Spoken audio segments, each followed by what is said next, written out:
আপনার বাসায় যদি এরকম একটি ছবি থেকে থাকে তাহলে জাস্ট এক ক্লিকে এরকম একটি ছবি তৈরি করতে পারবেন। দেখুন এ দুটি ছবির ভিতরে কতটুকু তফাৎ। আপনারা চাইলে আপনার হাতে থাকা মোবাইল ফোন দিয়ে জাস্ট এক ক্লিকে এইরকম ছবি তৈরি করতে পারবেন একটি এআই টুল ব্যবহার করে। সো আমি দেখিয়ে দিব কিভাবে এই ফটোগুলো তৈরি করবেন।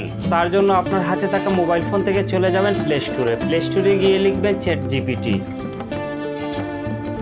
জিপিটি লেখার পরে যেই অ্যাপসটি আসবে এই অ্যাপসটি আপনারা ইনস্টল করে নেবেন। আমার ফোনে যেহেতু ইনস্টল করা আছে তাই আপনাদেরকে আর ইনস্টল করে দেখালাম না।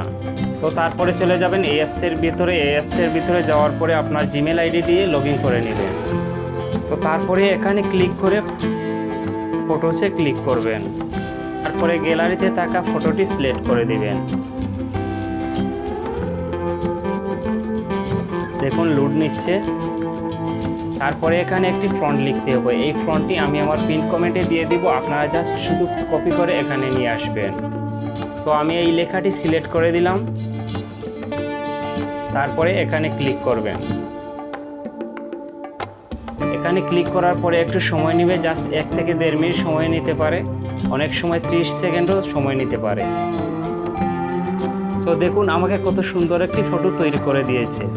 দেখুন এই ফটোটির রেজুলেশন কত হাই কোয়ালিটির, আর এটার অবস্থা দেখুন। সো এখন আপনি চাইলে এখান থেকে আপনি ডাউনলোড করে নিতে পারবেন আপনার ফোনের গ্যালারিতে। তো আমি ডাউনলোড করে নিচ্ছি। এখন গ্যালারিতে সেভ হয়ে যাবে। সো আপনার বাসা বাড়িতে পড়ে থাকা অনেক স্মৃতি জড়িত একটি ফটোকে আপনারা চাইলে এভাবেই কিন্তু আপনারা মিনিটের ভিতরে হাই কোয়ালিটির একটি ফটো তৈরি করতে পারবেন। আশা করি বুঝতে পেরেছেন কীভাবে এই ফটোটি তৈরি করতে হয়। সো আবারও দেখা হবে অন্য একটি ভিডিওতে। সবাই ভালো থাকবেন।